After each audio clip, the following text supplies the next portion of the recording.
Hi friends, ಇವತ್ತಿನ ತರಗತಿಯಲ್ಲಿ September 5ರ ಪ್ರಚಲಿತ ಘಟನೆಗಳ ಬಗ್ಗೆ ತಿಳಿದುಕೊಳ್ಳೋಣ. ಸೆಪ್ಟೆಂಬರ್ 5ರಂದು ರಾಷ್ಟ್ರೀಯ ಶಿಕ್ಷಕರ ದಿನಾಚರಣೆಯನ್ನಾಗಿ ಆಚರಣೆ ಮಾಡ್ತಿದ್ದೀವಿ. ಯಾರ ನೆನಪಿಗಾಗಿ ಆಚರಣೆ ಮಾಡ್ತಿದ್ದೀವಿ ಅಂದರೆ ಭಾರತದ ಮೊದಲ ಉಪರಾಷ್ಟ್ರಪತಿಯಾದಂತಹ ಮತ್ತು ದ್ವಿತೀಯ ರಾಷ್ಟ್ರಪತಿಯಾದಂತಹ ಡಾಕ್ಟರ್ ಸರ್ವಪಲ್ಲಿ ರಾಧಾಕೃಷ್ಣ ಅವರ ಜನ್ಮ ದಿನಾಚರಣೆಯನ್ನು ರಾಷ್ಟ್ರೀಯ ಶಿಕ್ಷಕರ ದಿನಾಚರಣೆ ಎಂದು 1962ರಿಂದ ಆಚರಣೆ ಮಾಡ್ತಾ ಇದ್ದೀವಿ. ಅಂತಾರಾಷ್ಟ್ರೀಯ ಶಿಕ್ಷಕರ ದಿನಾಚರಣೆ ಯಾವಾಗಿದೆ ಅಂದರೆ ಅಕ್ಟೋಬರ್ 5ರಂದು ಅಂತಾರಾಷ್ಟ್ರೀಯ ಶಿಕ್ಷಕರ ದಿನವನ್ನಾಗಿ ಆಚರಣೆ ಮಾಡ್ತಿದ್ದೀವಿ. ಬಟ್ ಯಾರು ಮಾಡ್ತಾರೆ ಅಂತಾರಾಷ್ಟ್ರೀಯ ಶಿಕ್ಷಕರ ದಿನ ಅಂತಂದರೆ ಯುನೆಸ್ಕೋ ಅವರು ಅಂತಾರಾಷ್ಟ್ರೀಯ ಶಿಕ್ಷಕರ ದಿನಾಚರಣೆಯನ್ನು ಆಚರಣೆ ಮಾಡ್ತಿದ್ದಾರೆ. ನೆಕ್ಸ್ಟ್ ಸೆಪ್ಟೆಂಬರ್ 5ರಂದು ಇಂಟರ್ನ್ಯಾಷನಲ್ ಡೇ ಆಫ್ ಚಾರಿಟಿ ಅಥವಾ ಅಂತಾರಾಷ್ಟ್ರೀಯ ದತ್ತಿ ದಿನವನ್ನಾಗಿ ಆಚರಣೆ ಮಾಡ್ತಿದ್ದೀವಿ. ಯಾವಾಗರಿಂದ ಆಚರಣೆ ಮಾಡ್ತಿದ್ದೀವಿ ಅಂತಂದರೆ 2012ರಿಂದ ಆಚರಣೆ ಮಾಡ್ತಿದ್ದೀವಿ. ಯಾರು ಆಚರಣೆ ಮಾಡ್ತಾರೆ ಅಂದರೆ ಅಂತಾರಾಷ್ಟ್ರೀಯ ವಿಶ್ವಸಂಸ್ಥೆಯು ಆಚರಣೆ ಮಾಡ್ತಾ ಇದೆ. ನೆಕ್ಸ್ಟ್ ಮದರ್ ತೆರೆಸಾ ಮರಣ ದಿನವನ್ನು ಅಂತಾರಾಷ್ಟ್ರೀಯ ದಿನವನ್ನಾಗಿ ವಿಶ್ವಸಂಸ್ಥೆಯು 2012ರಂದು ಘೋಷಣೆ ಮಾಡಿತ್ತು.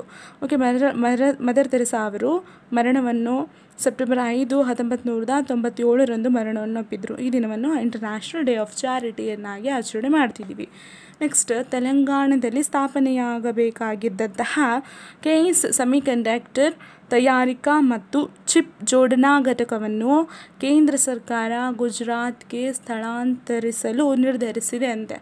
ಕೇನ್ಸ್ ಸೆಮಿಕಂಡಕ್ಟರ್ ತಯಾರಿಕೆ ಮತ್ತು ಚಿಪ್ ಜೋಡಣಾ ಘಟಕವನ್ನು ಕೇಂದ್ರ ಸರ್ಕಾರ ಯಾವ ರಾಜ್ಯಕ್ಕೆ ಸ್ಥಳಾಂತರ ಮಾಡಲು ನಿರ್ಧರಿಸಿದೆ ಅಂತಂದರೆ ಗುಜರಾತ್ ರಾಜ್ಯಕ್ಕೆ ಸ್ಥಳಾಂತರ ಮಾಡಲು ನಿರ್ಧಾರ ಮಾಡಿದೆ. ಯಾವ ರಾಜ್ಯದಲ್ಲಿ ಸ್ಥಾಪನೆಯಾಗಬೇಕಿತ್ತಂದರೆ ತೆಲಂಗಾಣದಲ್ಲಿ ಸ್ಥಾಪನೆಯಾಗಬೇಕಾಗಿತ್ತು, ಗುಜರಾತ್ಗೆ ಶಿಫ್ಟ್ ಆಗಿದೆ. ನೆಕ್ಸ್ಟ್ 2023-24 ಸಾಲಿನ ಅತಿ ಹೆಚ್ಚು ತೆರಿಗೆ ಪಾವತಿಸಿದಂತಹ ಭಾರತೀಯ ಕ್ರೀಡಾಪಟುಗಳು ಮೊದಲನೇ ಸ್ಥಾನವನ್ನು ವಿರಾಟ್ ಕೊಹ್ಲಿ ಅವರು ಪಡೆದಿದ್ದಾರೆ. ಎಷ್ಟು ಕೋಟಿ ತೆರಿಗೆಯನ್ನು ನೀಡಿದ್ದಾರೆ ಅಂದರೆ 66 ಕೋಟಿ ತೆರಿಗೆಯನ್ನು ನೀಡಿ 61ನೇ ಸ್ಥಾನದಲ್ಲಿದ್ದಾರೆ. ನೆಕ್ಸ್ಟ್ ಸೆಕೆಂಡ್ ಪ್ಲೇಸಲ್ಲಿ ಎರಡನೇ ಸ್ಥಾನವನ್ನು MS ಧೋನಿಯವರು, ಮೂರನೇ ಸ್ಥಾನವನ್ನು ಸಚಿನ್ ತೆಂಡೂಲ್ಕರ್ ಅವರು ಭಾರತದ ಕ್ರೀಡಾಪಟುವಾಗಿ ಅತಿ ಹೆಚ್ಚು ತೆರಿಗೆ ಪಾವತಿಸಿದಂತಹ ಭಾರತೀಯ ಕ್ರೀಡಾಪಟುಗಳಾಗಿದ್ದಾರೆ.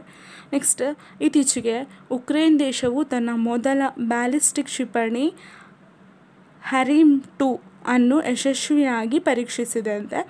ನೆಕ್ಸ್ಟ್ ಉಕ್ರೇನ್ ರಾಜಧಾನಿ ಯಾವುದಂದರೆ ಕ್ಯೂಸ್. ನೆಕ್ಸ್ಟ್ ಅಧ್ಯಕ್ಷ ಯಾರಿದ್ದಾರೆ ಅಂತಂದರೆ ವಾಲೋಡಿಮಿರ್ ಜೆಲೆನ್ಸ್ಕಿ. ವಾಲೋಡಿಮಿರ್ ಜೆಲೆನ್ಸ್ಕಿ ಅವರು ಉಕ್ರೇನ್ ದೇಶದ ಅಧ್ಯಕ್ಷರಾಗಿದ್ದಾರೆ. ನೆಕ್ಸ್ಟ್ ಕೇಂದ್ರ ಕೃಷಿ ಸಚಿವಾಲಯವು ದೇಶದಲ್ಲಿ ಕೃಷಿ ಮತ್ತು ಗ್ರಾಮೀಣಾಭಿವೃದ್ಧಿ ಕ್ಷೇತ್ರದಲ್ಲಿ ನವೋದ್ಯಮ ಸ್ಟಾರ್ಟಪ್ಗಳನ್ನು ಉತ್ತೇಜಿಸಲು ಸಲುವಾಗಿ ಅಗ್ರಿಶೂರ್ ನಿಧಿಯನ್ನು ಸ್ಥಾಪಿಸಿದರು. ಅಗ್ರಿಶೂರ್ ಅಂದರೆ agri fund for startups and rural enterprises agri fund for startups and rural enterprises ಇದರ ಬಗ್ಗೆ ಕೇಂದ್ರ ಸರ್ಕಾರವು 2022-23 ಬಜೆಟ್ನಲ್ಲಿ ಘೋಷಣೆ ಮಾಡಿತ್ತಂತೆ. ನೆಕ್ಸ್ಟ್ ಅಗ್ರಿಶೂರ್ ಎಂಬುದು ಇದೊಂದು ಸ್ಟಾರ್ಟಪ್, ನವೋದ್ಯಮಗಳ ಸ್ಟಾರ್ಟಪ್ಗಳನ್ನು ಉದ್ದೇಶಿಸಲು ಕೇಂದ್ರ ಸರ್ಕಾರ ಜಾರಿಗೆ ತಗೊಂಡು ಬಂದಿರುವಂತಹ ನಿಧಿ ಯಾವುದು ಅಗ್ರಿಶೂರ್. ಯಾವ ಸಚಿವಾಲಯ ಅಂತಂದರೆ ಕೇಂದ್ರ ಕೃಷಿ ಸಚಿವಾಲಯದಡಿ ಬರುತ್ತೆ. ನೆಕ್ಸ್ಟ್ ಗುರುಗ್ರಹದ ಉಪಗ್ರಹವಾದಂತಹ ಯುರೋಪದ ಅಧ್ಯಯನಕ್ಕಾಗಿ ನಾಸಾ ಸಂಸ್ಥೆಯು ಯುರೋಪಾ ಲೀಪರ್ ಮಿಷನನ್ನು ಅಕ್ಟೋಬರ್ 10ರಂದು ಉಡಾವಣೆ ಮಾಡಲಿದೆ ಅಂತೆ. ನೆಕ್ಸ್ಟ್ ಇದನ್ನು ಸ್ಪೇಸ್ ಎಕ್ಸ್ ಅಮೆರಿಕದ ಖಾಸಗಿ ಬಾಹ್ಯಾಕಾಶ ಸಂಸ್ಥೆ ಸ್ಪೇಸ್ ಎಕ್ಸ್ ಆಗಿದೆ.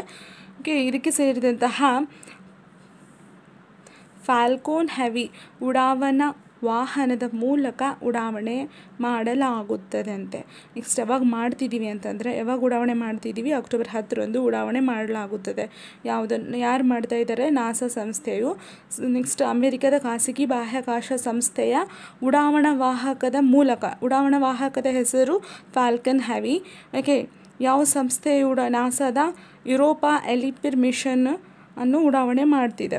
ನೆಕ್ಸ್ಟ್ ಯಾವ ಗ್ರಹದ ಉಪಗ್ರಹ ಅಂತಂದರೆ ಗುರುಗ್ರಹದ ಉಪಗ್ರಹ ಯುರೋಪದ ಅಧ್ಯಯನಕ್ಕಾಗಿ.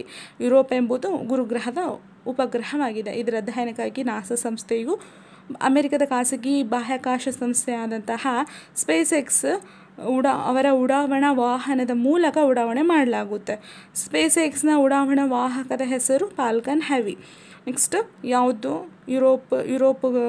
ಯುರೋಪ ಗ್ರಹದ ಉಪಗ್ರಹದ ಅಧ್ಯಯನಕ್ಕಾಗಿ. ಇದೆಲ್ಲ ಸೆಪ್ಟೆಂಬರ್ 5ರ ಪ್ರಚಲಿತ ಘಟನೆಗಳು. Thanks for watching guys.